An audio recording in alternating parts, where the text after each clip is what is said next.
হালাল পশুর প্রবাহমান রক্ত যেটি, সেটি খাওয়া পরিষ্কার এবং সুস্পষ্টভাবে হারাম। কোরআনে কারিমে আল্লাহ রাব্বুল আলামিন হারামের যে তালিকা উল্লেখ করেছেন তার মধ্যে দামে মাসফুহ বা প্রবাহমান রক্তের কথা উল্লেখ করেছেন। এজন্য কোনো পশুর গোশত খাওয়া হালাল হলেও তার প্রবাহমান রক্ত পান করা হারাম। অর্থাৎ শিরা উপশিরা যে রক্তটা প্রবাহমান থাকে, জবাই করার সময় যে রক্ত বের হয়ে থাকে সেটি খাওয়া বা পান করা হারাম।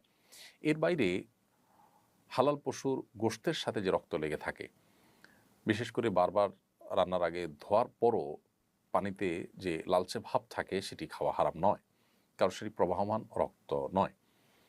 এছাড়া হালাল পশুর আরও কিছু অঙ্গ প্রত্যঙ্গ আছে যেগুলোকে ফোকাহে একরাম, বেশিরভাগ ফোকাহে একরাম মাকরুহ বলেছেন।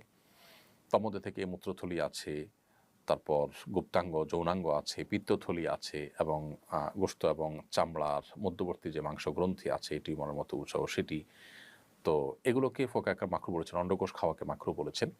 এর আগে আমরা আমাদের এক প্রশ্নের উত্তরে খুব সংক্ষিপ্তভাবে উত্তর দিতে গিয়ে এটিকে জায়েজ বলেছি এবং বলেছি কারো রুচিতে কুলালে সে খেতে পারে।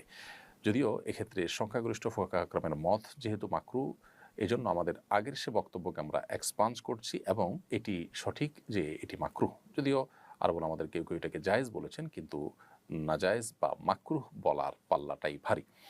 তবে হারাম শুধুমাত্র ওই প্রবাহমান রক্তটাই, এর বাইরে এগুলোকে মাকরুহ তালিকাতে ফোকাহে একরাম উল্লেখ করেছেন।